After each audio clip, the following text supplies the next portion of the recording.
guys, welcome to the channel, welcome to Retro Restorations, and I'm back on a Land Rover again, thank God. I haven't done any videos for a while. I've not had the opportunity. I've had a lot of work on, but like I said, I've done videos on the Rover P4 project and stuff like that, and there's a lot of stuff that I would have loved to have filmed and put on YouTube for you, but the opportunity's just not really been there. It's awkward when you're bitting and bobbing between projects and you've got a lot of people working around you and not a lot of room and stuff like that, so it's awkward to film. But I will be bringing, I'm sure I will be bringing some other build videos and a bit more on the Rover and stuff like that in the near future, hopefully. But back today, let me take you off here. I don't know if I did an introduction to this Land Rover, I can't remember. 1970s Series 3. By all accounts, it's not a bad old bus really. Paintwork's really showed its age. Bulkhead needs a bit of repair, top corners, pretty much standard stuff. I think footwells are solid. But today's mission is this, well, not today's mission, this next couple of weeks there's going to be a few videos coming up on this. I've got quite a bit of welding to do, including the rear cross member, or the rear quarter chassis. That's the first job that I'm doing.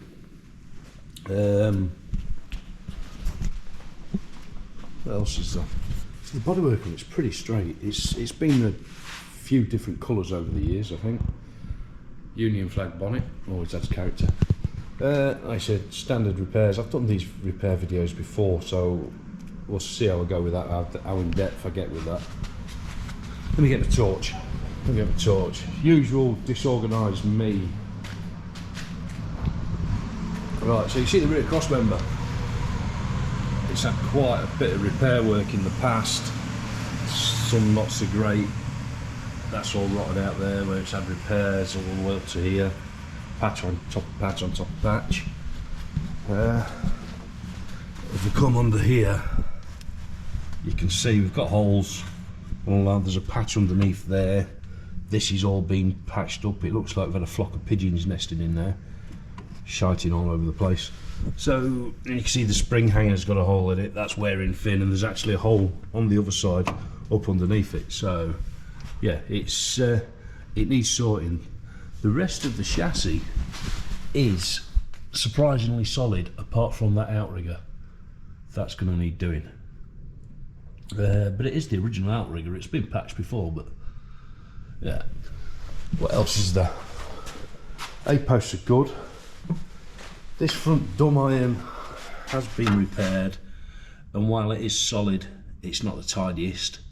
So I'll be having a look at that and seeing where to go with that until I get the grinder on it. I'm not 100% whether it needs a full replacement or whether it can be repaired or not. And I'm unsure how far to take this. Do we go full paint? It's not going to be a full restoration as such. It's not going to be pristine show winning condition when it's done. What I want to present after this is with this is a good, solid, usable, tidy looking Land Rover, just ready to go on the road again. Seats are all there. Get a torch again. It's just dark in this unit. Rip on the middle one, but that's no way. I think I might even have one of them somewhere. Checker plate floors. I haven't taken them up yet to have a look. I don't know if it's checker plate on top of the original floor or what, but I'll have a look. Yeah, it's a good truck. It's got usual bonnet catch issue here. Let me try and do this one-handed so I can find the blooming lever. Where is the blooming lever? There's a touch. It's there. Hiding from it. Hiding. Bear with me a second, guys. I don't think that's popped all the way up. Ah, there we go. Right. Nice TDI lump in there, so it shifts well. That doesn't need much other than a good cleaning and service. It runs great. Wiring's a little bit questionable, but I'll dig into that and see where we go with that. Yeah, it's got all this wiring here for the electric fans and stuff like that. But like I says, I don't want to go stupid mental on this. I don't think it needs it. It just wants to be a good, usable Land Rover. Arthur Williams back on it, that's all in good shape. It's a bit dodgy how it's bolted down. It's held down with tie wraps at the back and screws through there. But I'll sort that out. So yeah, this is it. You can see I've started already. I've got through the boring stuff, unbolted everything around here, took the handles off the back, the grab handles. Oh, excuse me. Exhaust is off, out of the way, and making sure all the wiring's out of the way and stuff like that. Usually what I'd do, to be honest, I managed to unbolt all these came undone quite easily, but normally I'd just get the grinder out, cut the heads off, job done. Brakes need a bit of a looking at. These back ones just need adjusting, but the front sort of lock up when it's been stood for any period of time. So yeah, this chassis comes to about here, so I can see where the plate's gone past there, so that might need a little bit of repair work before the new chassis, the new crossmember goes on. And yeah, so this is the first job. It's going to be over a couple of days. I've got a few little jobs on, bits and bobs on here and there. Where else are we? Yeah, the Series 2's still there. That's not gone anywhere yet. I've just arranged today to sort the paint out for that. It got put on the back burner a bit with other projects and stuff going on. The owner had a lot of stuff going on. So yeah, it got put on the back burner a little bit. But yeah, I've just sorted out for the bodywork to start going to paint today. Yeah, and that's where we're at. Door tops are going to need doing, but I've got a good used pair of door tops down there, so that's not a big issue. It's pretty common standard stuff for them to rot out there. Yeah, and it's well, it's an old 70s Land Rover, so, but it's not in bad shape. It's not in bad shape. The bodywork's pretty straight. It's got all the original rivets and spot welds there. That door's had a good ding on it, a couple of dings on it actually. Wing's good. Like I said, this bulkhead, it's got some surface rust around there, but it's not rotted out. I don't even think the footwells are that bad, you know. It's going a bit crusty. I'll get the wire wheel and the grinder. In fact, I can see there's a hole coming through there, so that's going to need some repair. I don't know if it's going to need replacing. It might just need repair. That side's pretty good. In fact, that side's really good. So yeah, actually it's gone down here a bit, so it might need a footwell on this side, but we'll see how we go. It's all good up in the top here. Starts on the button, first turn, and it's got some right poke in it. It actually, with these little tyres on it, it actually power slides, which when it catches you by surprise, because you're not expecting it from an old series Land Rover, it's yeah, it's quite funny. Roof's yeah, seen better days. It's got some dents in it, so I'll try and source one of them rather than trying to pound that out. Be more cost effective and try and get a good second hand one. Excuse the tractors and forklifts and God knows what else is going past. Little Morris Marina steering wheel. Loads of room in there now compared to the standard Land Rover one that comes. It's quite significantly bigger, so yeah, loads more room. I like that. Might try and get a leather cover to fit that and change the badge. I don't know. I'll see how it goes. Right, so that's what's coming up now on the channel. The Series 2A and the Series 3. So I've got plenty of content to get on with. So yeah, we'll get on with that. So I'm just trying to think if there's anything else I need to mention, really. Not really. Oh, I was going to do a walk around video on the Mini Clubman estate that I've been working on. But I advertised it, and I only advertised it on Facebook. I don't normally sell things on Facebook because you get a lot of time, which is a lot of aggro, and it's a pain in the arse. But I thought I'll advertise it on Facebook, and then I'll come around the next day, do a walk around video, show everything what's what, and it sold before I got a chance to do a video. It's literally the next morning it was sold. So either it was a really good car or it was really cheap. But there we go, we live and learn. You've got to go with the market, what the market's saying. So yeah, the owner's happy with that. Great little car that was. Yeah, so I'll crack on.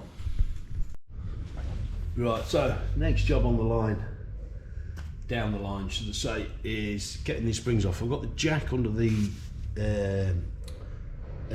diff, and this has got straps on the axles to limit the travel, so I'm hoping that they'll hold. I can literally undo these, take the bolt out, and it's hopefully they'll just hold it in place. Otherwise I'll have to put some axle stands under it just to hold it so it doesn't swing down too far. Undo this one or the top one, whichever one floats your boat really. I can get the socket back off there. I hope you can see what I'm doing. Take that off.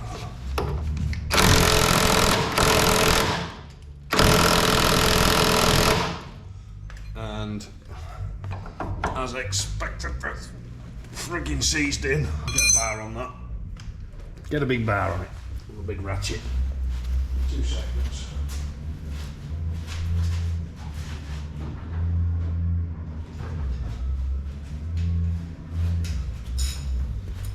That gun's not quite got enough power in it. I think the battery's a bit dead, but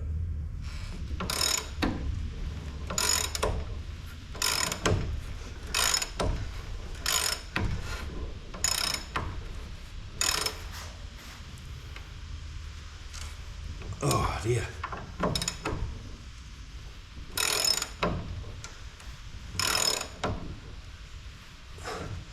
Wow, that's solid, that. What a lovely day it is and all, I'm stuck in here.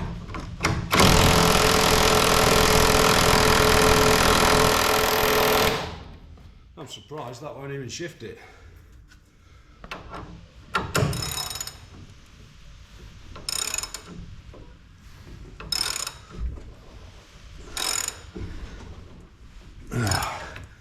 That's going to take forever like that. Well, that is heavy going, that is.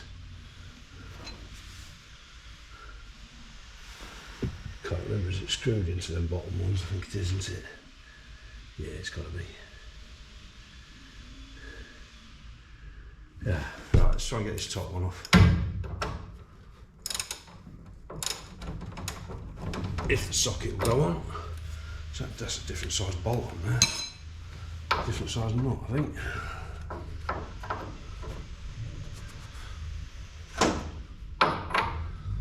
Oh, we're doing all right here, aren't we? Yeah, it's a fair size bigger, that.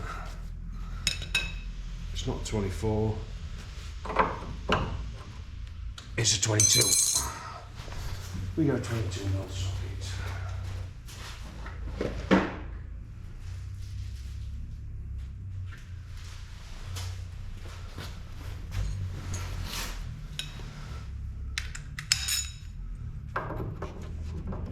That's better.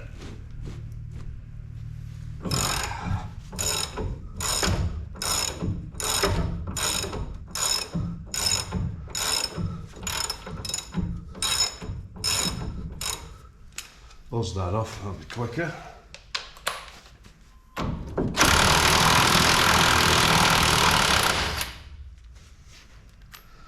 That's that one.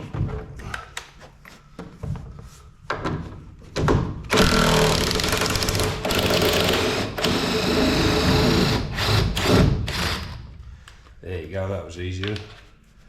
Don't know which way around you do it, really. I suppose that top one's got to come out anyway, so may as well do that one, haven't you?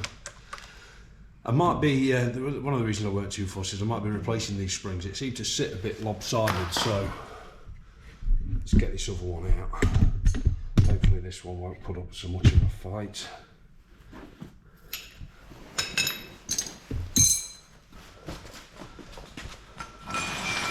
Oh, it is warming up nicely. Right, what size did I say on the top? 22, didn't I? 22. That nut looks a bit short, so we'll see how we go.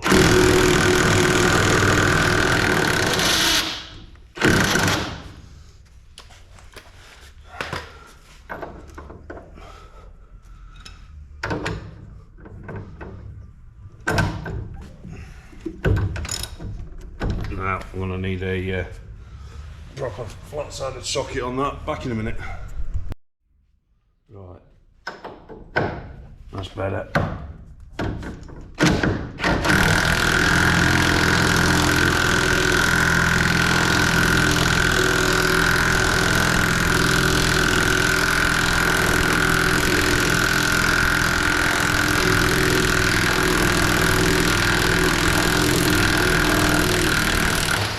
God, that didn't want to come out in a hurry. That's going to be red hot now, no? Right.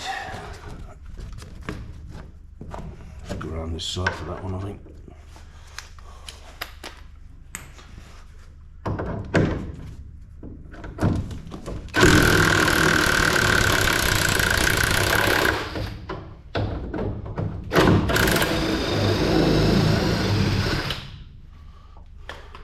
So then, that hopefully will drop down and get caught by them straps. Lovely. Don't forget to use extra strands, guys, doing stuff like this. It's absolutely essential. You do a lot of pulling and pushing around, you can easily knock it off a stand or jack. Right, them straps are holding that perfectly. Now, one thing to note on this, the exhaust has a stainless back box on it. There you see there, with stainless bolts holding it in. And it didn't look very old, and they all snapped, all of them. Stainless isn't always better. Stainless steel is not high tensile steel, so although it's corrosion resistant and lasts longer that way, it's not a high tensile steel, so it's not as strong as normal steel. It's more brittle. It's nothing major on an exhaust or something like that, but if you're fitting, say like your body mounts, bulkheads and stuff like that, or engine mounts, and you're using stainless bolts, yeah, they're not as strong, not nearly as strong. So right, I'll get on with the next bit of this then. Right, this is one of the areas where people start panicking. Electrics. It looks a mess. I'm not a fan of these connectors, I don't like them. They do easily corrode up and bugger up. But we've got towing electrics going out obviously to the tow socket. These are the lights. This is the light electrics. We've got a random earth wire coming up through here, and we've got to trace where that goes to. Obviously rear lights. So all you need to do really, the towing electrics can pretty much stay where it is, you don't need to disturb that. So the only thing that you've got to do, because the wiring goes through the chassis, is take a picture of these, take a good note of where everything is, pull them apart and worry about them later. As long as you've got some good pictures, you should be fine. Let's see if this will bloody, call them Scotch locks or something, aren't they? That's not going to come undone in, or I'm doing the wrong bit, that's why, div. Right. Right, let's undo that from there. Just pull that in there so it's out of the way. Little rubber grommet, that should push through, usually does.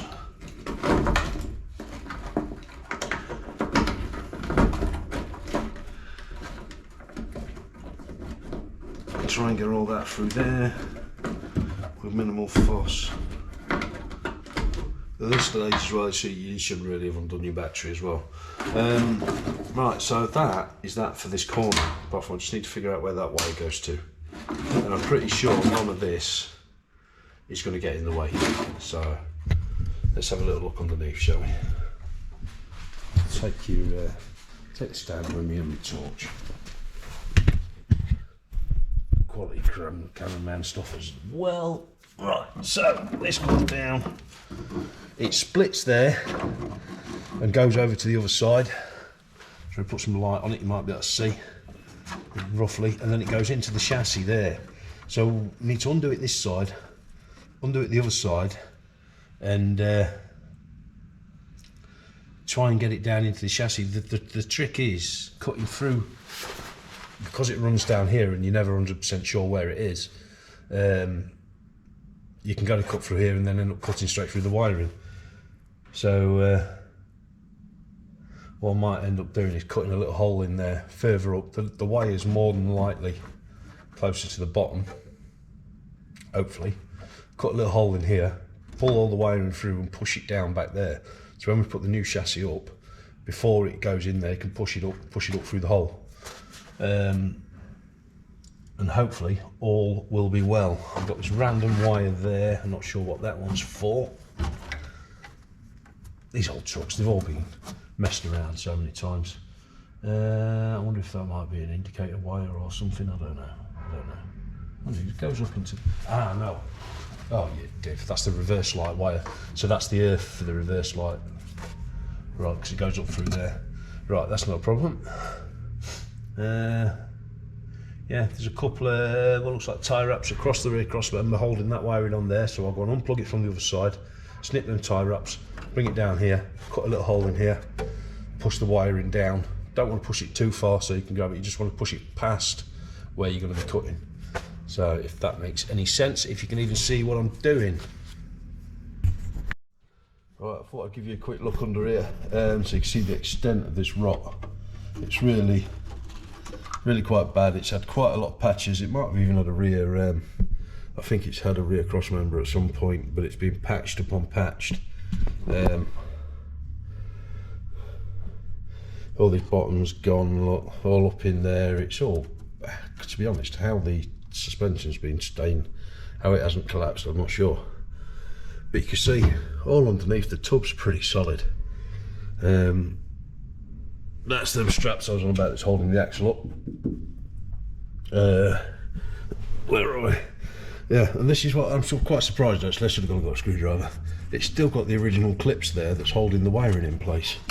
I've never, ever, I've done quite a few of these, I've probably done half a dozen of these, and I've never seen them original clips. So that's something new. The rest of the chassis is really good. Really good. Sorry about the upside down shot. The sideways shot. You see there where I've put the axle stems, so they're not going anywhere. Right, obviously it looks like the exhaust has been banging on there, so it's just got a bit of rubber to stop it from rattling, although it doesn't really stop it rattling, it still does. And there's no major leaks or anything to start screaming about.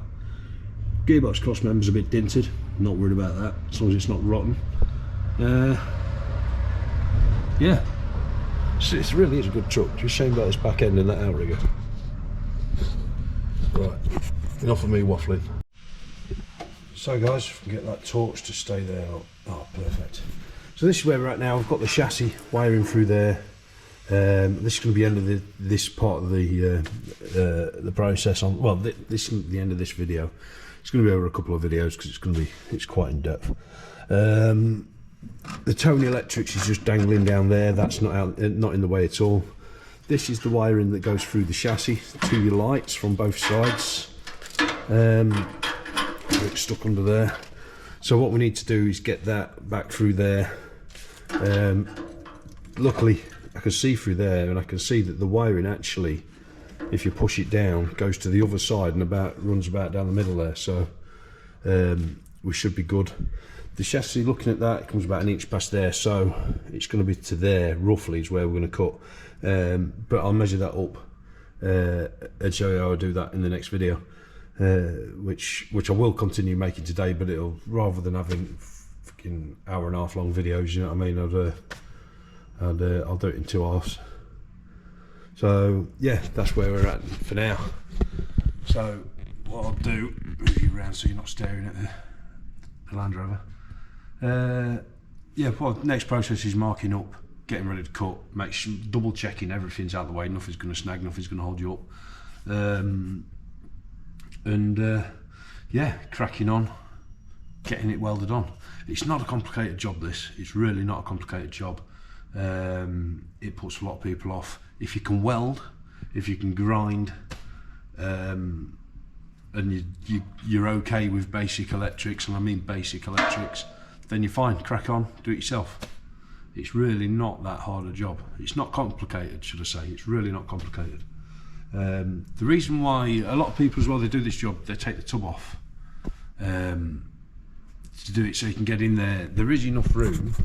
Sorry, I'm dragging this video out again. There is enough room for you to get a good quality weld in there, providing you haven't got a massive welding torch anyway. So you can get a good weld in there and across these corners without taking the tub off. But leaving the tub on, you have the added benefit of these holes. You've automatically got a row of holes across the back to line it up. And what I will do, well, I'll explain to you about measuring up in the next video anyway. So, right, thanks for watching, guys. Don't forget to like, subscribe, do the Instagram thing, CSM Retro Restorations. I'm going to start doing a few TikTok videos as well. I've never done it before, so I ain't got a clue. But in the next week or two, I might start doing a few videos on that. And let me know if you want updates on the Rover project, the Rover P4 pickup project and stuff like that. So I know a lot of my subscribers are sort of Land Rover people, but yeah, it's just something a bit different today. Right, I'll stop waffling on. I'll see you all soon. Take care, guys. Bye bye.